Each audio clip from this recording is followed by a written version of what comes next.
NSUI के कार्यकर्ताओं ने बुधवार को साउथ तुकोगंज स्थित कार्यालय के सामने जमकर नारेबाजी की और कुलपति के सामने पहुंचकर डीएवीवी के कई कर्मचारियों और अधिकारियों पर भ्रष्टाचार करने के गंभीर आरोप लगाए।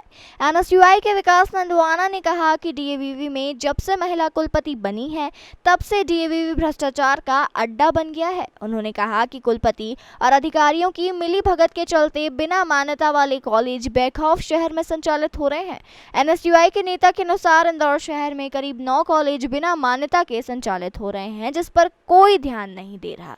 इसी को लेकर उन्होंने कुलपति डॉक्टर रेणु जैन को ज्ञापन दिया और मांग की है कि जांच समिति गठित कर सभी मामलों की त्वरित जांच की जाए। वहीं कुलपति डॉक्टर रेणु जैन के मुताबिक डीएवीवी के अधिकारियों और कर्मचारियों पर भ्रष्टाचार के लगे आरोप निराधार है। कुलपति ने कहा कि कुछ लॉ कॉलेज, टैगोर कॉलेज, संस्कार कॉलेज सहित अन्य कॉलेज की शिकायतें आई हैं। सभी मामलों में जांच समिति जांच कर रही है। एनएसयूआई के लोगों ने समय सीमा की बात कही, जिसमें हम समय सीमा तय कर देंगे और सभी कॉलेजों की निष्पक्ष जांच होगी। देखिए, लगातार विश्वविद्यालय में जब से ये महिला कुलपति आई है, इन्होंने विश्वविद्यालय की स्थिति ऐसी जर्जर कर दी है। किसी भी मामलों में डिसीज़न लेने का इनका तरीका, या ये डिसीजन मान लो कि डिसीजन लेना ही नहीं चाहती है।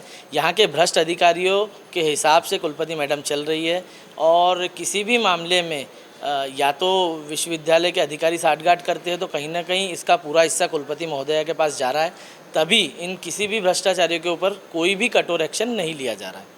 आज हमने शिकायत करी है, चूँकि 2 साल से लगातार विश्वविद्यालयों से सूचना के अधिकार में मांगी हुई जानकारी ही मैं सबूत के तौर पे इन्हें दी जा रही है। सारा मामला संज्ञान में होने के बावजूद अगर कोई एक्शन नहीं हो रहा है तो कहीं ना कहीं कुलपति मैडम और रजिस्ट्रार साहब की भ्रष्टाचारियों के साथ साठगांठ आज प्रूफ हो रही है। ये कुछ कॉलेजों की शिकायत लेकर पहुँचे थे कि उन पर कुछ अभी कार्यवाही नहीं हुई है, तो उसके बारे में उन्होंने जिन कॉलेजेस की शिकायत की थी उनके बारे में, तो हमने उनको बताया कि इस बारे में जांच समिति बन गई है और उस पर तुरंत उस पर एक्शन लिया जाएगा। मीडिया के सामने ये भी कहा है उन्होंने कि जो यहाँ प्रबंधन में अधिकारी बैठे उनकी साठगांठ से कॉलेज चलते हैं। इस पर क्या कहेंगे मैम? इस पर ये आरोप बिल्कुल गलत है, सरासर गलत है। जो भी चीज़ें हमारी नॉलेज में आती हैं उन पर पूरा तुरंत कार्रवाई की जाती है। हर कार्रवाई सबको बताई नहीं जा सकती, लेकिन कार्रवाई की जा रही है। जो मुझे अभी याद है, कुछ लॉ कॉलेज के बारे में जो सूचना थी, पहले टैगोर कॉलेज का किया था, लॉ कॉलेज का किया था, अभी एक संस्कार कॉलेज की शिकायत आई थी तो उनको भी नोटिस दिया गया है। तो सभी जहाँ जैसे जैसे कोई भी मामला प्रकाश में आता है तो उसमें करते हैं। एक ज़रूर थोड़ी सा एक लॉ कॉलेज के संबंध में एक बात ये हुई थी, उसका भी कह रहे थे कि परीक्षा लेट हुई है, तो उसमें भी क्या है कि जो अभी तक सिंपल एलएलबी ऑनर्स की नहीं ली जाती थी, अभी तक सब जगह सभी पूरी यूनिवर्सिटी में एलएलबी ऑनर्स की डिग्री दी जाती थी।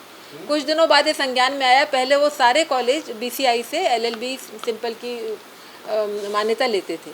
अब सबसे कहा गया है कि वो एलएलबी ऑनर्स की मान्यता लें, तो अब ऑनर्स की जो मान्यता लेते आ रहे हैं उनका हम लोग एग्ज़ाम मतलब अलग से नहीं करा सकते ना, इसलिए एग्ज़ाम रुका हुआ है अभी थोड़ा। नहीं, थोड़ा उन्होंने आज कहा है समय सीमा, तो समय सीमा तय कर देंगे। पर बाकी ये है कि जांच तो लगातार जिनकी भी सूचना आती है, जिनके बारे में भी शिकायत होती है, उन पर जाँच की जाती है। कॉलेजों की मान्यता को लेकर भी बोला है कहीं की?